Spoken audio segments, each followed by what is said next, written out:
Welcome to the ITSP Magazine Podcast Network, a modern, innovative multimedia platform, broadcasting ideas and connecting minds.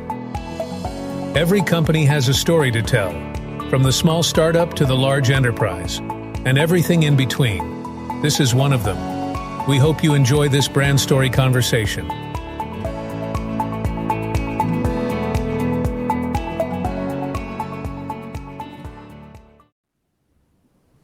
Marco. Sean. Are you ready? I am ready. Yeah, I was just expecting you to do the vroom vroom part. Yes, I didn't do the vroom vroom. Let's do the vroom vroom. It's at this point is our signature to start the chats on the road to Black Hat USA. That's right. 2024 in Las Vegas, and you're going to go a little bit more on the technical kind of question. I'll be cheerleading because I am very excited for a couple of things. One, of course, to go to Black Hat and do the coverage. Always one of a great event that I keep reminding. That's 10 years ago. That's where ITSP Magazine was born. So it was always a great opportunity to celebrate a birthday. The other one is that we get to meet again on location this year with SquareX. We had them as sponsored at RSA conference, and now we have it here. Now in Las Vegas, a long flight from Singapore to the state of Nevada for the team. And yeah, I'm excited to see Vivek again and some of the other folks and get an update on what's going on. But first, we're gonna learn about what some of the use cases are. We've had a couple good chats with Vivek, but today we have Jeswin on, who is architect of the solution there at SquareX. Jeswin, how are you? I'm doing great, Sean and Marco. How about you? Yeah, very, very good. Excited to chat with you and learn more about some of the use cases, and then a bit about what Vivek and team will be talking about in Vegas. Before we dig in, can you share a few words about your role at SquareX and some of the things you work on? Yes, so I'm the chief architect at SquareX. I'm responsible for managing the backend infrastructure and making sure that the product works really well from security standpoint, as well as our product is primarily a browser extension. So we have to make sure that, again, it's not hampering the user's productivity. It does not cause any sort of privacy issue on the browser. So making sure the whole system works fully.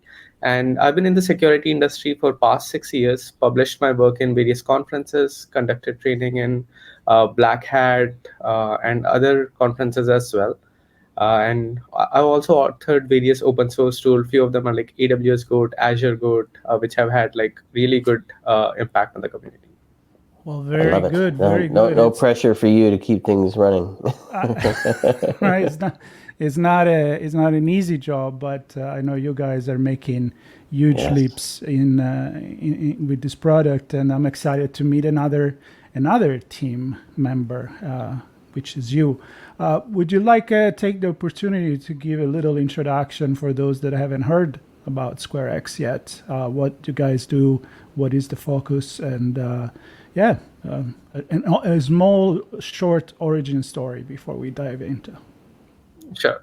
SquareX is founded by Vivek Ramachandran. So Vivek also had one more company called Pentester Academy. We were into cybersecurity education before this.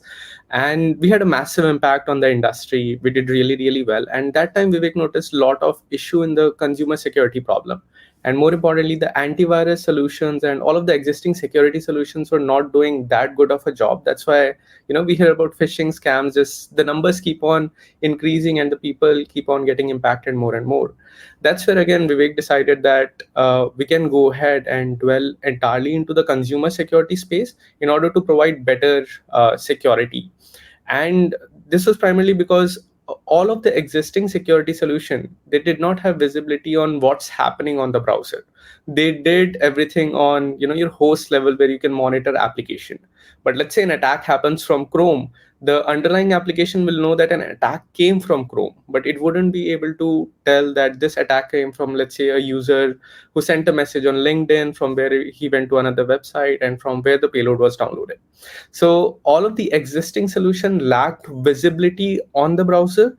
That's where SquareX figured out that, and more importantly, Vivek figured out that if we can protect the user on the browser level, we can mitigate a lot of threats, and more importantly, save people from getting hacked, save them money, and so on. So that's how SquareX eventually came to be. But again, it was years of, I'd say, frustration, as well as a lack of things that the existing solutions were not doing, that eventually gave all the ideas for Vivek to formalize SquareX. So the idea was that we'll have a browser native component, and then eventually one component on the host machine, so we can protect the user entirely. So to give you an example, let's say you might go into a cafeteria and now you're connecting to a open network, or it could be a rogue network. Now all of these insights are not available to you as a browser, so that's where we can chain this up with the local agent and then get as many data points as possible. And now on these data points we can act really well. So SquareX started off as a consumer version, but we also figured out that when it comes to enterprise spaces, all of the employees are at risk right now, because your existing solution, we have Swix, we have your endpoint detection, they still have a loophole, which is basically they don't have visibility onto the browser, and SquareX can fit into the right place and enrich the metrics for both of these, so that as an admin, let's say if something goes wrong, you can very easily control the blast radius. You can figure out who all are impacted. You can apply policy to block certain attackers from sending emails, and so on. So a quick overview of SquareX. That's really cool. And I want to dig into one piece, because I think for me, it's important, having spent time building enterprise solutions, is the need to be able to scale the protection and all the management stuff, which you talked about, but also in a way that doesn't impact the user. And you mentioned that it also is a consumer-based product, which, I mean, the end user consumers do all kinds of weird things and access all kinds of fun stuff and interesting networks. And I mean, so to be able to operate in that environment, and then, of course, enterprise users are also just users, but to take all that knowledge and experience in the consumer world and scale to that level. Talk to me a little bit about that and how important that piece is as part of the puzzle of working properly in the enterprise. I think that's a great question. So it was great that we started with the consumer and then eventually ventured into enterprise. Reason being, we have to be very cautious of the user's privacy, what data we are sending. So in a way, we restricted everything to the browser, and at the end of the day, the less we can do on the cloud, the well it can scale. So the user's device have become much more powerful in the past decade's time. So a decade back, we used to have like a 4 gig device where browser would let's say consume 1 gigs of RAM. Now we are talking about 16 gigs, 32 gigs, or even powerful devices. And now browser is consuming close to a 60-70% of the RAM, because most of your workflows are just there on the browser. So we wanted to ride this wave, and with the advantage of web technology such as WebAssembly, we can do a lot of compute right there on the browser. So our original idea was that when we are rolling out to end consumers, we want to be as privacy safe as possible. At the same time, everyone hates when we stop them from doing things. That, let's say antivirus is installed, it blocks you from opening file. People hate it. They'll go ahead and disable it. So our philosophy was, we have to be productivity first. We have to make sure that we don't change the user workflow, because change is very difficult to perform on like regular users. And enterprise, the story is a bit different, because admin can enforce, but the regular customers, they'll simply not use your product. So in a way, we stuck to few principles, which was again being productivity first, making sure that we don't block anything for the user. We provide them an alternate way. Then the second approach was that we have to make sure we are privacy safe as much as possible. And the more we can do on the browser, the better. Reduce the dependency from the cloud. More importantly, because it scales really, really well. It's a browser extension, can run off on any device, anywhere on the planet, even offline to some degree. So that's where we went ahead, packaged a whole file analysis module right there in the browser. So it's capable of inspecting the file, figuring out that there are some malicious parts of it, and it's even capable of removing those malicious parts on the browser. So having those constraints in a way allowed us to build an amazing product on the browser. And I can confidently say that SquareX is probably the best browser security company out there, because we are doing so many things. And now this stretches out to our enterprise product, where we can take the same principles and scale it on an amazing level, and make sure that the user does not feel that something is slowing down. Because at the end of the day, let's say you have a security solution which sends everything to the cloud, it is doing analysis there, and then you are getting the response, which slows down, and sometimes you might have to wait. It could be like few milliseconds, but still it keeps on compounding over time, and you'll get frustrated. With SquareX, there is no such worry. Well, I want to make one comment thinking about Vivek being frustrated and say, well, this product doesn't exist, I'm going to make it. And I think the best product actually do come from that kind of situation where you just like said, I have the capabilities. I mean, I couldn't do it because I don't have the knowledge, but somebody like Vivek that say, this is something that I live on my own skin, on other people, and I'm going to do that.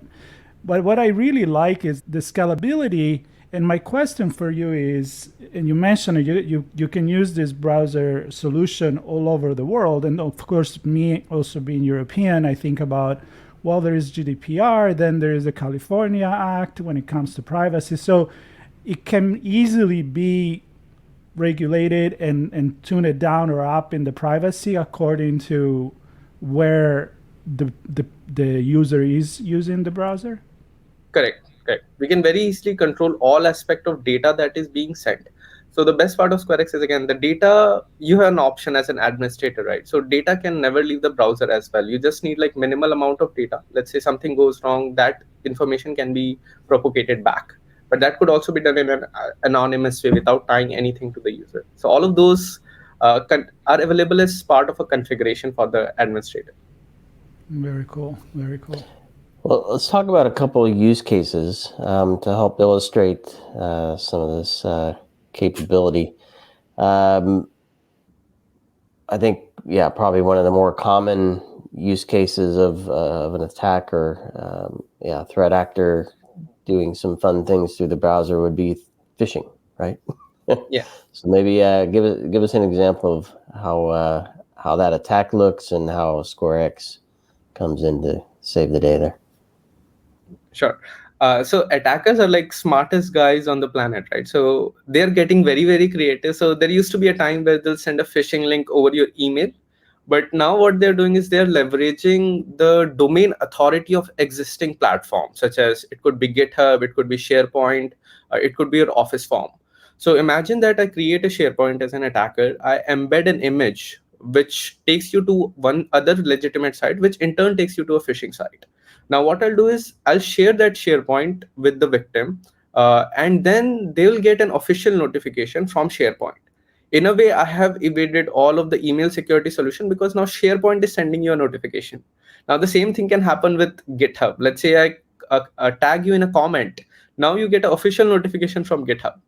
You click on it. Now GitHub takes you to a link, which in turn takes you a phishing site. This way, again, the user will be fooled, and most of the folks who are not security focused, a lot of developers as well as a lot of IT folks, so they'll think that, I just got prompted for a login page when I was coming from SharePoint.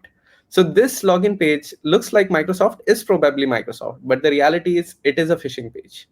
So all of these techniques are being used by the attackers. So in the GitHub case, what they did was they had an OAuth login from the GitHub comment. So now the moment you go into the OAuth login of a fake phishing page, they go ahead, get the permission to access all of your GitHub repository. They deleted those and then asked for ransom in order to get back. So imagine that the company repositories are being impacted. And now it's a big concern for the companies. So attackers are doing all of these things, and they're leveraging the domain authority of all of these big platforms, because they can bypass your security solution very, very easily.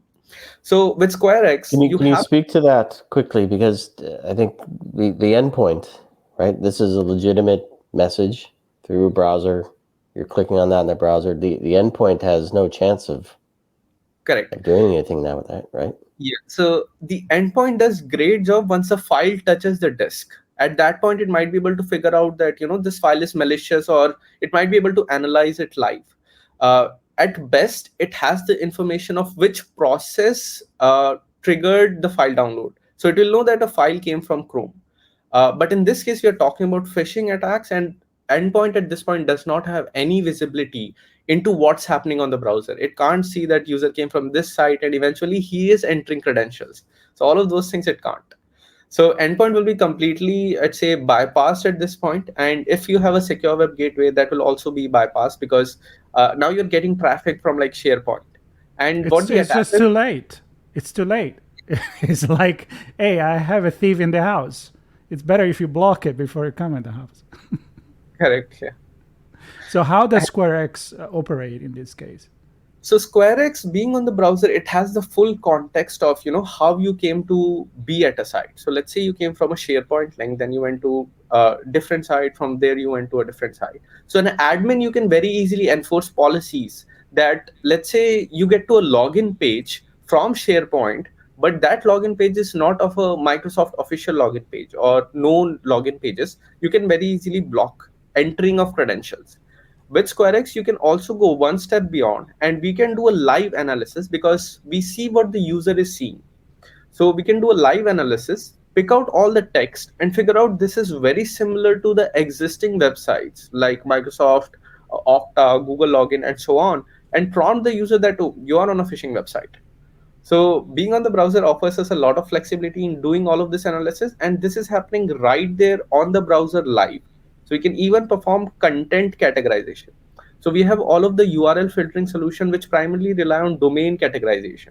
And one problem with that is it broadly classifies it. So to give you an example, let's say I have abc.xyz.com. And now the categorization for xyz.com is IT technology. So ABC, the whole domain, will be classified as IT technology. So attackers leverage this. They'll host website and leverage the domain authority of the whole domain. So, and due to which, again, misclassification can happen and a lot of content can seep through. With SquareX, since we are analyzing the content, we can figure out that, oh, this is a sports site, this is probably a gambling site, this is a phishing site. All of those live categorization we can do by sitting on the browser. So this way, it's like offering a robust phishing protection solution. And if I remember correctly, there's something cool you do with, because you said you see what the user sees, and you're doing some cool rendering there, if I'm not mistaken. Is that right? So we do the live analysis. We take a look at the whole screen. So whether, irrespective of whether it is DOM or whether it is canvas, whether it is an image. So the one example I can give you is, let's say, QR code, right? So what ends up happening is attacker want to take the workflow to, let's say, less protected device. So this is where they can perform an out-of-band attack. Imagine that you get an email with the QR code. Now your device is protected with all possible enterprise security solutions, but your phone might not be. So in a way, they transition all of this workflow from your regular device, which is enterprise device, onto your mobile phone, which could be a personal device, which is less protected. And this way, they can very easily scam as well as, phish people on the phone, because now you're limited to, visibility on the phone. You might not see the whole URL. You might not even see the URL at times. So attackers are like very, very creative. But being SquareX, we are able to figure all of this out and then deduce that, oh, this is a potential QR code. We offer administrator flexibility that they can outright block QR codes, as well as if it is malicious, they can block and perform operations on top of it. Very cool. Very cool. So I know we're coming up on time here for this chat, and yeah, I think plenty more use cases to discuss, and I think the best place to do that, of course, I want to have more of those chats, but another great place to do that is in Las Vegas with the team there. So the team's going to be both at Black Hat and at DEF CON. You have a booth of both, and I believe you're speaking at DEF CON as well, Vivek is. Can you give us some info on what's going on there and what people can expect when they meet you? So SquareX is doing both at Black Hat as well as we have talks at DEF CON. So the DEF CON talk is about breaking secure web gateways. And it is about major issues around secure web gateways, how they can be evaded. And it's like a couple of fundamental flaws in the system because it's built on stateless model. So it processes each request and it only takes a look at data on the network level. So there are various techniques. We'll showcase all of those in DEF CON, as well as we have 2 other talks in villages. One is in Adversary Village and one is in Recon Village. The Adversary Village one is around browser extension. So we ourselves run as a browser extension. We know what power we hold. So similarly, again, malicious browser extension, it is very, very easy to install. So what attacker do is they go ahead, purchase various extension from Chrome store that are gaining popularity, and then they'll release an update with some malicious code. And at the end of the day, it ends up compromising the user's device. So the talks are amazing talks around the extension topic, secure web gateways, and so on. Yeah. Very cool. And like I was mentioning at the beginning, we had already some conversation with the team we met, and I have good memories of almost be back in Australia, New Zealand, all the Asian, Singapore area, because when we were at your booth at RSA, all of a sudden we ran into all our friends that are located in that part of the world. So I'm kind of excited to see Vivek again and the team at Black Hat and DEF CON, and I want to remind everybody that will be August the 3rd and the 8th, and DEF CON, I believe, is right after that. I don't know if we're going to stay for that, but we may change our mind. We haven't been at DEF CON in a while. And of course, I invite everybody that is going to be at Black Hat to come at the booth and look for you guys. But also, if you're not there, this is a solution that, of course, it's one of the coolest things out there in cybersecurity, in my opinion.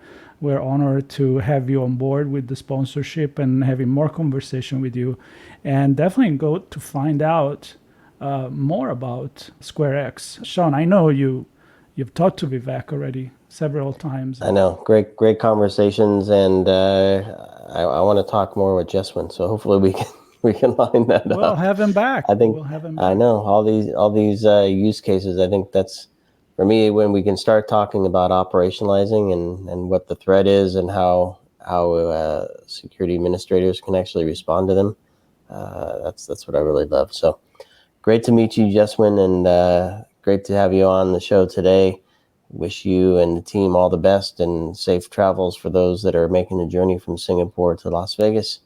And hope you get to chat with lots of folks there in Black Hat and DEF CON.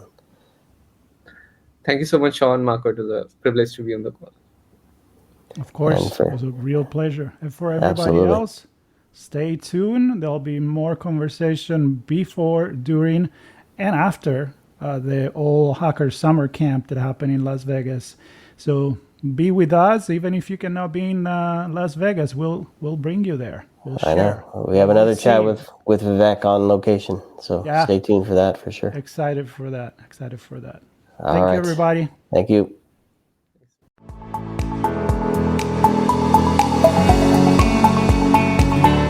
We hope you enjoyed this episode and that you will come back for more brand stories on ITSP Magazine.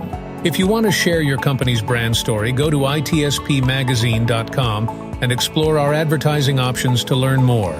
Remember to share this podcast with your friends, family, and colleagues, and stay tuned for more brand stories as we continue our journey toward redefining cybersecurity, technology, and society.